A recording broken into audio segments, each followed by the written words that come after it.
welcome to this very special edition of the KAJ Masterclass Live, the show which ensures that you profit from your time spent here with experts, either through the industry insights, information, or simply learning from them.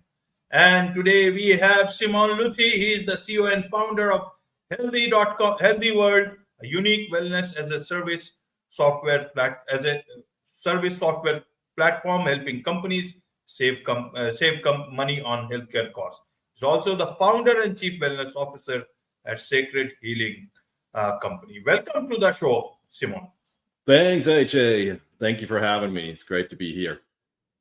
You are welcome to the show. You are welcome to India in this online form, Simon. All my Indian friends, I'm so excited about this. You know, I record many podcasts, but this is one of the ones that I was so looking forward to. Absolutely. And I'm sure not just in India, but a lot of people across the globe will benefit from what we're going to discuss about. We'll talk about, health and wellness for a new generation. So my first question to you, Simon, is to understand this. Now, in all senses, a new generation of, people or youngsters are taking over, whether it is, you can say, Generation Z, Y, or whatever, or even Alpha is coming in. And the world is changing so fast. In terms of that, a lot of antibiotics, a lot of things. People say we need new generation of medicines. I want to understand, how do you see, as a founder of companies who is trying to solve some of the problems in this regard, is that in terms of the health, how should the new generation, the young generation, look at health in terms of, a better quality of healthcare for themselves? Will the present system of medicine do good for them, or should they look at other forms of medicine, so that they are fit the natural way? And medicine comes handy only when, especially allopathic medicine comes handy only when it is at most required and not as the first resort. I want to understand your thoughts on this as the founder of two companies. Yeah, absolutely. Such a great question. And, something that I am feeling very, very blessed to be in this time. Western medicine, and I want to state this frankly, has its place, right? If you have a broken leg or if you have a cut, absolutely, that's where you should go. But I think in science, in kind of in the spirit of progress, has become very one-sided. So, we as humans want to prove things. Unless you can't prove it, it's not necessarily true. I think there is a lot of things that, or good things that have come kind of out of the science and out of the Western medicine. But I do sense a new time where we kind of go back to ancient wisdom again, part one. And then part two, spirituality, and especially, you being from India, you'll understand this. So understanding that the body is just one aspect of our soul, right? So there is an emotional component, there's an intellectual component, there's a spirit component, and really dialing into our spirituality. And a lot of the younger generation, I think they are just better at this than than I'm in my mid-50s now, than we were, and trying to really tap into the intuitive nature of our soul. We know what is good for us. We know what's not good for us.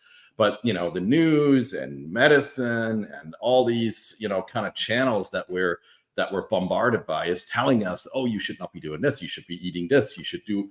And we are arriving at a point where we are starting to pay attention to our bodies as a sign that something is not in congruence anymore, right? Illness usually shows up if we're not in balance with something. It shows up for us, not against us. And where I really sense a new world and a new way of thinking about it is, let's look at that. Why is this showing up for me? What is it trying to show? And can I bring that back into balance? Now, that's, of course, taking sometimes a bit of time. People want quick fixes, but the next generation, I truly believe, is starting to get it, that we can't continue on the same path and are looking into new ways. So that's, in a nutshell, what I believe. Right, right, Simon. I do want to give all the credit to the next generation, the present, the young people, but I want to understand it better. A lot of time people think, that the new generation want things very quickly. And in terms of, you say, social media, in terms of the food habits, in terms of, a lot of people are intelligently looking at the old good ways also. But in terms of medicine, people might get an impression that, that, okay, the new generation will also look at allopathic medicines as a quick fix to problems. You got a cold, go for a medical store. Get a, sneeze, even just go to a medical store, because you don't want, you want to have optimum living, no day of rest. How do you look at that? Earlier, people used to say, you have better immunity because you are eating healthy. Nowadays, it's a challenge for the youngsters. I want you to look at it, help us, dispel some myths or in wrong impressions. If people are getting those wrong impressions, should we become much more positive? That yes, you look to be positive in terms of the new generation. How should more and more people understand this new generation about how they are taking care of, especially in terms of health? You are a private practitioner also, so you would be able to give us more insight than we generally observe, as as armchair specialists sitting in our drawing rooms. Yeah, exactly. And you touched on a really excellent point. We have, or we grew up kind of in a, you do what the doctor tells you to do, right? And that's usually, well, pop pills or take this, or what I find super interesting now is, where is illness coming from in the first place, right? Is it something that we brought in this incarnation? Is it ancestral trauma that's playing a role in all this? Is it mind? If I'm focusing on, oh my gosh, my dad had, I'll make an example, colon cancer.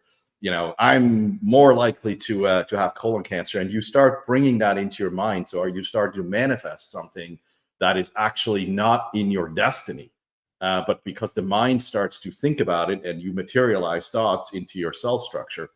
So, where and how I have found really kind of the golden nugget, it's not a quick fix. I always pray that somebody comes to me in my private practice and they're well afterwards, and it does happen, but more often than not, it's a little bit more complicated. It's more layers, right? So we've amassed massive amounts of trauma over the various incarnations that we've been with. The young generation seems to understand now that, hey, it is their turn.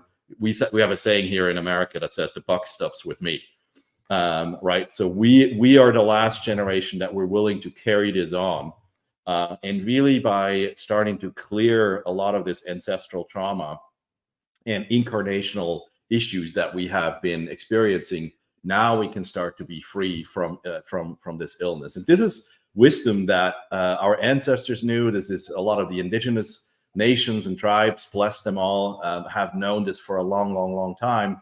And we are just now coming back to understanding this in more detail.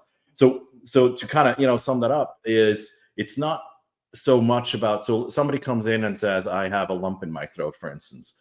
It is manifesting. Is it something about in this lifetime that I don't speak? Is it past trauma stuff that I've been killed, murdered, hung, tortured in a former life, and I still bring this into this incarnation? So we really must look a little bit into the medical and family history, but also look in the ancestral history, and then we can start to release these physical blockages and emotional blockages and all these things that are there. So it does usually take a bit of time, but once you are done, and that's the most fascinating part about all of this, is if you can believe that time isn't linear, but time is circular. As we heal, as I heal myself, my generations forward are healed, generations backwards are healed. We're no longer carrying this into the next incarnation, and that is the beauty of it, right? We can really say, done, once and for all. I'm not taking this in my next life again. I'm not passing this on to my children. And I find that to be an absolutely fascinating, but for some perhaps mind-blowing statement what I just said. Right, Simon. The young generation asks many questions much more freely than our generation or earlier generation, because they are curious. They would not just accept anything that, and they also need a lot of proof. Now, as a private, alternative medicine practitioner, how do you explain the concept of energy healing? How do you give them uh, uh, the proof about energy healing? Because this is a generation which knows so much also about, uh, about tradition, about allopathic medicine, about the Western medicine, which has, and they keep on reading about the new breakthroughs, like, like the earlier ones. Even now, you can do you can lose weight even with medicines now. So you see where we have come from. Rather than exercising, we are looking at losing weight through a pill. If it's a different case, medical case, it is understandable. But if you are doing it for a lifestyle reason, then I think it's a different thing altogether. So I want to understand, how do you make the youngsters understand about energy healing or concepts like this, where other faster way of so-called cure is also available? Yeah, the beauty is I don't really have to convince them. The next generation, they're truth seekers, not just in medicine, but they are after the truth. They're no longer the I believe everything that's on the media, I don't believe anything that I'm hearing. Like, what's really happening? And if you pay attention to a lot of the I would say plant medicine, and a lot of the even shows on Netflix now, there's a lot of documentaries. Even Gwyneth Paltrow, has a fascinating show on Goop that is starting to explore what are these alternative medicines and plant medicines, right? So ayahuasca is one that's very popular, kind of the truth serum, and really, meeting your own death and your own demons and go past all of these things. And it's very, very popular. Why is it popular? Because the young generation really is starting to challenge truth. What is truth, and what's the truth for themselves, but what is the truth for the world? So it makes it a little easier for me, right? When I talk about energy is flowing, and I lay hands on someone, and someone is completely healed from, let's just say, chronic nerve pain, chronic migraines, other growths and tumors in their body. It really has to do with truth seeking and believing that it can happen, right? That miracles can happen. I find this super, super fascinating, right? I think the Western medicine has been puzzled about placebos. Why do placebos work, right? Because someone believes that the medicine that they're getting is actually working, even though it's just powder, right? And the same is true with energy medicine in my private practice. If someone comes in and truly believes that I just let it flow, right? The spirit, but the world can heal them through laying on hands. That is 80% of the healing that has already been taken place. I don't really have to do anything afterwards. But I would say, the openness to it is what really starts to make this change, right? They tell somebody else, oh, I've seen so-and-so and I've tried this and this has worked for me. And I think it's starting to also then influence our generation, right? The grandparents of this generation, and maybe it worked for him. Maybe I should try that out as well. And I just think not just well, you shouldn't drink, you shouldn't eat sugar, like healthy eating, but really, what is a nutrient dense and type food, right? Is it well high in protein? There's all these fats that are coming in, but what you put in your system, and it's not one size fits all. It's really something that you need to pay attention again to your body of, like, do I like this food? Yes, then it's good for me, right? If I don't like this food, then probably don't eat it. So I'm just fascinated by this topic, because I have seen so many healing taking place through the generational side of things. And so again, I think I said it before, but if I undertake healing for me, I'm healing my parents, I'm healing my grandparents, I'm healing my children, my children's children. And that is just an amazing place to arrive. Right, right, Simon. So is it the choice to go towards alternative medicine? Is it because of new understanding of these concepts, which are actually old, but understanding is fresh and real and truthful?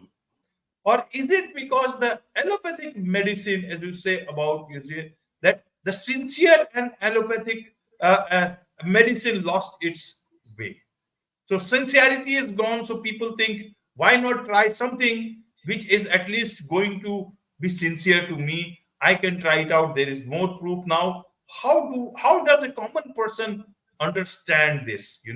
Because is it because allopathic medicine has become costlier for many people? How do you look at it? And they think, okay, I will only take it when it is utmost necessary. But at the same time, as I said earlier on, nowadays a lot of people also believe then why not go for quick fixes? So, as a common person, how do they then look at this thing, choose things when actually things are not good for him or her in terms of health?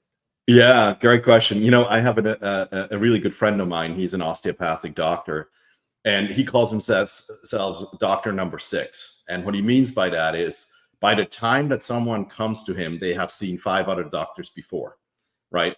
And they all tried and failed. And so, and I'm kind of in a similar boat, actually. People have tried everything, taken the medicine. They're not getting better. So they're like, okay, time out. The proverbial definition of insanity means trying the same thing over and over again and expecting different results. So that's the part that I think people start to understand, that unless we are looking into this illness or this dis-ease, right? ease, dis-ease, in a more holistic form of like, why is it showing up? It really, really, really never really gets to the root, right? Yes, of course, you can pop a pill and your pain may go away, but as soon as you stop taking the medicine, pain's still there. So wouldn't it actually be better to get to the root cause and take away the pain altogether? And I think that's the beauty of what I'm trying to create, what this alternative medicine community is trying to create, is helping people understand that there are underlying root causes that bring up this pain, and the body just says, "Hey, pay attention. We're not in balance anymore," and go deeper into why that is. So I wish that I would be, one of the, maybe doctor number 1, doctor number 2 versus, doctor number 6. And so is my friend, because we could alleviate a lot of the pain and a lot of this. Sometimes people have been on this road 10, 20, 30, 40 years, and finally realize, well, I'm not getting any better. And you take medicine, and then you have to take medicine for the side effects that are caused by the medicine that you're taking in the first place. And so I really, truly do believe that as people get ready and understanding that we are just an absolute miracle in this body, and everything is energy and everything is vibration. And so that healing can occur, but we have to start paying attention and pause as to, why this shows up in the first place. Right, right. Let's understand, when you talk about that doctor number 6 to doctor number 1 or 2, let's talk about mystery illness. How should people understand mystery illness as about? Is it about things that we have answers to, but we are looking at it in a different manner? We are not looking at the power of our mind, power of energy, power of, how our bodies can heal ourselves. And how is the Western medicine or, allopathic medicine looking at it? Why do so many illnesses still remain mystery for them? And strangely, if you look at it from a traditional medicine point of view, alternative medicine point of view, there you will find that it is again back to the basics. Even you talked about placebos, a lot of these trials also happen. One group with the new combination of medicines or whatever it is, and then there is a one group which is thing. And many a time this placebo can work for some people because you train your mind to think that, okay, I'm also taking something good for me. Even medicine, many a times the doctor says the medicine will work, but if you think it will work, then only it will work. If you lose, even in important surgeries, generally I've read stories that it is the power of the mind that I need to get well, then the doctor will also feel good about doing a difficult task. How does this work about your mind, this mystery illness? Is it, are there really mysteries about it, or there can be answers in the alternative system of medicine? Should people just get convinced that okay, there is something very difficult that I am going through and I will never have a cure? Where should they start? Where should they end up with? Should they start with doctor number 1, end up with doctor number 10, or will they find somewhere an end cure with doctor number 2 or 3? Yeah, exactly, AJ. It's such a great question. Well, maybe let's talk, when we talk about mystery illness, because that's a broad subject, but maybe let's talk about autoimmune, because I think that's probably the one topic that a lot of people have heard about. It's very, very prevalent in kind of this, what I would call misdiagnosis under the umbrella of autoimmune, and rheumatoid arthritis all the way to MS and lupus. This is all under the umbrella of autoimmune. So let's talk about that for a second. This is coming from my own experience. A couple of years ago, I couldn't even get out of bed. My joints were swollen, my hands were swollen shut. I could not, or I had to force them open. I could not, out of my own free will, open them up. So, and of course, you go to the top clinic when you have something like this, and you see the top rheumatologist, because that's sort of, oh, there's some rheumatoid thing happening with you. And I want to be clear, this isn't about bashing of the Western medicine. There's amazing doctors, nurses, the whole healthcare community out there. What I'm really talking about is we need to get better at a more integrative approach as to why we're ill in the first place. We need to stop putting Band-Aids on and just, oh, you have these symptoms, here's a pill, you feel better. And in my case, they diagnosed me with something called a seronegative inflammatory arthritis. It's basically an interesting way of saying you're inflamed, we don't know why. And studies have shown that Plaquenil, a malaria medication, has helped to alleviate these inflammatory signs. Okay, great. But you now just fight the inflammation on it in itself, but you never really go what goes sick. And in this particular case, I don't even want to go into all of the ancestral things and all my family history that I've uncovered in the process, but it was actually quite simple. I had a heavy metal toxicity. So I had too much mercury and cadmium and arsenic in my system. I had a environmental toxicity. So this comes from Roundup and other chemicals that are in our food system. And I had a food allergy. I didn't know about that until about a year later, when I refused to go on this medication and said, I'm on the quest to find out why am I sick in the first place. Now, that's the most mind-blowing thing. There's labs all over, so you can do lab tests for heavy metals, you can do lab tests for pesticides, you can do food allergy tests. All these is available.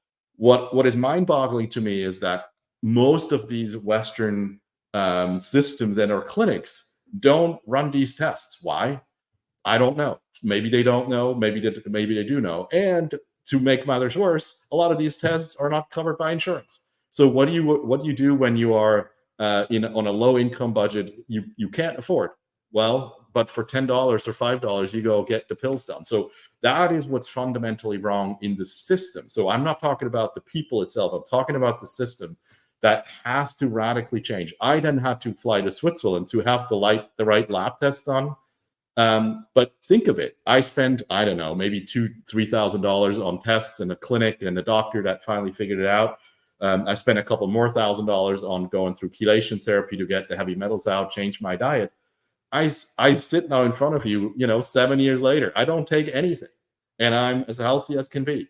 And so that's what I'm frustrated with. But that's also why I started my journey. I was like, if I can heal myself, anyone can. It's just we need to start educating the public about their rights. We need to educate about that there are other tools out there. And if it's your path, there are amazing alternative and integrative doctors around the world. Go see one. And sometimes it's just a bit of a puzzle piece to figure out what makes you ill in the first place. But autoimmune is absolutely something that should be eradicated because it does not exist. It is always, always, always some kind of a toxicity that is in the system that just needs to be removed so that the body can actually, heal and you can be better again. Absolutely, absolutely. I guess a lot of these things people have to, look at body, their own body as in a simple manner and not too much of complex system. Otherwise, then you start looking at the best experts, which should come, but only it comes to that. We should have to understand our bodies better and its healing power better. Perhaps that's I guess you give your own opinion on this. I am just asking a question as a normal person. Absolutely, absolutely. Yeah, and maybe just to finish that off, I have started to take this on as I have my private practice where I see clients here. I have a wellness software platform to really start the dialogue on getting people healthy and or keeping them healthy. And then lastly, one of my passions that I have for next year and the years to come is I'll be around the world organizing wellness and health retreats to really start getting into breath work and getting into what type of foods should I eat. We're looking into energy medicine, we're looking into ancestral traumas, we're looking into past life things to really start to educate more people about what this can do. So I'm excited to see many of you around the world in the next couple of years with these retreats. Go to my website, www.simonluthi.com or sacredhealing.us, and let's have a conversation. And love to hear comments, questions, and thank you for allowing me to be on your show and tell a little bit about what this is all about. Wonderful. One last question I wanted to understand is the new thing called artificial intelligence. A couple of months back, or maybe a month back, I read about how one particular illness was very difficult for the doctors to detect. It's about a boy, a child, if I understand, and then Chat GPT or any of these things, it came out with different things that the doctor evaluated, and whatever the artificial intelligence suggested, one of those things could was very, very correct, and then that helped them in the diagnosis and perhaps the cure. That is, how do you look at artificial intelligence now as a private practitioner, alternative medicine practitioner? Is it going to put you on the even keel with the Western medicine or that sort of a doctor, and help you also understand your wisdom of the alternative system of medicine along with the new thing called artificial intelligence, and bring further intelligence, the positive intelligence, into understanding more about what one is going through? Yeah, absolutely. AI isn't going to heal you, but it has fascinating capabilities. And we're actually at Healthee, we're looking at that right now. So think of this way. You come with some mystery illness to a doctor. Now, this doctor has probably been, studying medicine, let's see, university for, 4 years, and then fellowships and internships and all these. So let's just say someone at least has 10 years of reading books, studying things, having use cases and all that. And if you probably put all these books, you probably have, I don't know, stacks and stacks and stacks. Now you go see this person, and they look at your labs and they look at you. They may, if you're lucky, they spend more than 5 minutes with you, and they say, fascinating, AJ. I think it could be this. So are you going to trust this doctor because he has all these credentials and say, thank you very much, doctor? Yes, I'm sure you're right. This is what it is. Or, could you see an AI chatbot that basically says, here's the symptoms, here's what's going on, here's some lab results, and the AI spits out, could be this, could be this, could be this, could be this. And maybe there are some treatment options that are not as invasive. And you go, yeah, I'll go home and drink some tea, or maybe this is what I'm going to do. I'm going to try this first. And I think that's the future of medicine as well, where AI could really come in to give you some better alternatives as to like a diagnosis. And here is why. I go back to this again. When a doctor tells you it could be this, you now start to think about, most likely you're going to go home, you're going to go on Google, you're going to figure out, oh my God, I could be dead in 3 years, right? Now you have this fear in your head, you have this diagnosis in your head. And if we know that words are vibration, everything in our body, or 90% is liquid, vibration starts to influence your cell structure. Could it be that you're actually manifesting an incorrect illness that was given to you by a doctor versus something? It could be true, could be not be true. And so, we don't deal as much with a diagnosis as to what's happening with your body and trying to alleviate that. But to answer your question on AI, I think we're on a fascinating trajectory if we can figure out how to make it use for us, regulate it in a way so that it becomes really for us. And always, I say this to every client, check in with yourself, make sure your intuition is right. Anything that you read on the internet, anything that anybody tells you to, for yourself almost immediately, is that true or not? And start questioning, whether it's a diagnosis from a doctor, whether it's a diagnosis from AI, whether it's a friend that's telling you something, right? You are on your own journey.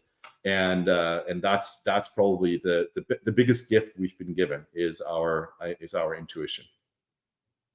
Absolutely. There is so much to learn about our bodies, about mind, about the power of healing, about what are the things available in all different situations. So, what is the best way for people to get in touch with you, Simon? Yeah, probably the best is send me an email, simon@simonluthi.com. So SIMON, no E.